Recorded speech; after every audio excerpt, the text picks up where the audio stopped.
Halo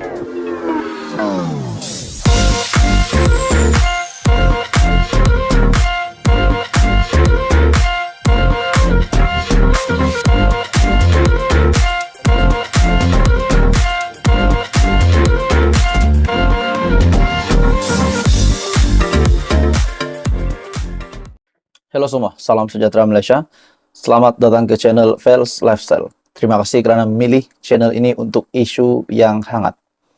Seperti yang kita sudah sedia maklum sejak beberapa hari, sejak minggu lepas, bahwa tular kenyataan bahwa Muhyiddin Yassin akan didakwa. Pada akhirnya, saudara-saudara, jam 11 pagi hari ini, Muhyiddin Yassin, yaitu jam 11 pagi pada 9 Mac, Muhyiddin Yassin akan ke pejabat SPRM. Namun, saudara-saudara, satu lagi situasi yang saya rasa ramai tidak tahu, di mana terdapat laporan yang mengatakan sebuah kenderaan polis memasuki kawasan kediaman pengerusi Perikatan Nasional Tan Sri Muhyiddin Yassin di Bukit Damansara. Dan ini berlaku pada 8 minit pagi dan keluar semula pada 3 minit kemudian. Seperti yang kita tahu, saudara-saudara, tuan-tuan dan puan, hari ini Muhyiddin Yassin akan ke Ibu Pejabat SPRM. Dan dikabarkan juga akan ada perhimpunan daripada pemimpin bersatu. Jadi, saudara-saudara, Muhyiddin Yassin yang akan ke Ibu Pejabat SPRM hari ini, adakah beliau akan ditahan? Walaupun banyak kita nampak di media komen berkenaan dengan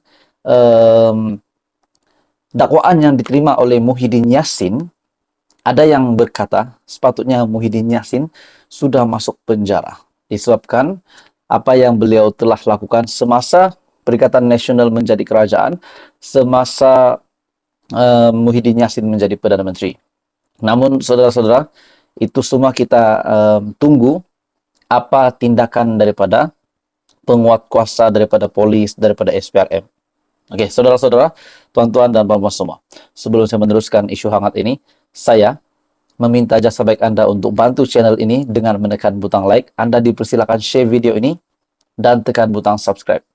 Seperti yang kita tahu, Muhyiddin ke SPRM pagi ini. Presiden Bersatu Tan Sri Muhyiddin Yassin dijangka hadir ke Ibu Pejabat SPRM pada jam 11. Beliau yang juga bekas Perdana Menteri dijadwalkan untuk memberikan keterangan. Tetapi beberapa laporan mengatakan ahli parlimen Pagoh itu akan didakwa hari ini. Saudara-saudara, ini satu kejutan besar untuk seluruh Perikatan Nasional dan untuk seluruh bersatu. Di dalam entry Twitter Muhyiddin, bagaimanapun esok Kamis, entry Twitternya pada 8 Mac, esok Kamis, saya diminta ke Ibu Pejabat Suruhanjaya Pencegahan Rasuah Malaysia, SPRM, pada pukul 11 pagi. Namun, di dalam kenyataan Muhyiddin, beliau tidak nyatakan bahawa beliau akan memberikan keterangan ataupun beliau akan didakwa. Hanya menyatakan akan datang ke Ibu Pejabat SPRM. Seperti apa di dalam laporan-laporan SPRM sebelum ini, ada beberapa individu yang dipanggil untuk memberikan keterangan direct ditahan. Contohnya, tak jauh kita ambil, yaitu Bendahari Agung Bersatu. Beliau yang memberikan keterangan langsung direman 2 hari. Saudara-saudara, ini satu kejutan besar berlaku untuk Perikatan Nasional untuk bersatu. Kabar angin menyatakan Muhyiddin akan didakwa tersebar sejak beberapa minggu lepas, selepas Ketua Penerangan Bersatu Datuk Wan Saiful Wanjam yang dihadapkan di mahkamah pada 21 Februari lepas. Bendahari Agung Bersatu Datuk Saleh Bajuri yang turut ditahan SPRM pada 2 Februari selepas diminta hadir ke Ibu Pejabat SPRM untuk memberikan penjelasan berkenaan pembayaran yang dibuat oleh parti kepada pembekal dan vendor. Akhir bulan lepas, SPRM yang sudah membekukan beberapa akaun milik Bersatu dipercayai ada kaitan dengan siasatan agensi itu terhadap dana kerajaan RM92.5 bilion yang didakwah diseleweng oleh kerajaan PN ketika pelaksanaan pelbagai pakej rangsangan semasa pandemik COVID-19. Saudara-saudara, adakah semakin hari akan dibongkarkan. Adakah memang benar PN menyeleweng dana RM 92,5 bilion? Dan adakah kabar angin mengatakan bahwa Muhyiddin akan dipenjara bersama dengan bekas menteri-menteri di dalam Perikatan Nasional semasa PN menjadi kerajaan yang lalu? Adakah kabar angin ini akan benar-benar terjadi? Bukan lagi menjadi kabar angin, tetapi menjadi nyata. Untuk pengetahuan tuan-tuan dan puan-puan, pada 18 Februari lepas, Muhyiddin mengesahkan beliau dipanggil SPRM untuk memberikan keterangan mengenai program Jana Ekonomi Pemerkasaan Kontraktor Bumi Putra Berwibawa ataupun Jana Wibawa sebagai saksi dan bukannya suspek. Bagaimanapun, sehari kemudian SPRM mengesahkan Muhyiddin itu antara suspek. Jadi adakah Muhyiddin coba memutar-belitkan cerita, coba mengatakan apa yang dilapor di dalam media, apa yang dilaporkan SPRM adalah salah. Setelah beliau mengaku beliau adalah saksi bukan suspek, tetapi SPRM tampil mengatakan bahwa Muhyiddin adalah suspek. Dan seperti baru-baru ini juga, Muhyiddin yang didakwa ditahan di padang golf.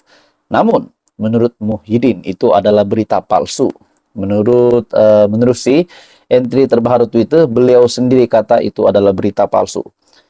Saudara-saudara, akhirnya pendedahan ini berkaitan dengan penyelewengan dana, berkaitan dengan isu Jana Wibawa, beberapa individu dipanggil, Wan Saiful Wanjan, Bendahari Agung Bersatu, Adam Radlan, dan beberapa lagi individu-individu yang lain yang terpalit rasuah. Meskipun mereka bukan daripada Bersatu, tetapi SPRM telah melakukan kerja mereka berkaitan dengan membantras rasuah seperti yang diinginkan oleh Datuk Seri Anwar Ibrahim. Jadi saudara-saudara, hari ini pula Muhyiddin Yassin dipanggil ke SPRM. Dan di dalam entry Twitter Muhyiddin Yassin berkata, hanya datang ke ibu pejabat SPRM dan tidak menyatakan memberikan keterangan ataupun didakwa. Jadi saudara-saudara, seperti yang kita tahu, Muhyiddin Yassin yang akan ke ibu pejabat SPRM hari ini, akhirnya dalam satu entry Twitter bernama, kelihatan sebuah kendaraan polis memasuki kawasan kediaman pengurusi PN, pengurusi Perikatan Nasional Tan Sri Muhyiddin Yassin di Bukit Damansara pada 8 pagi dan keluar semula 3 menit kemudian. Anda boleh lihat di Twitter bernama untuk video.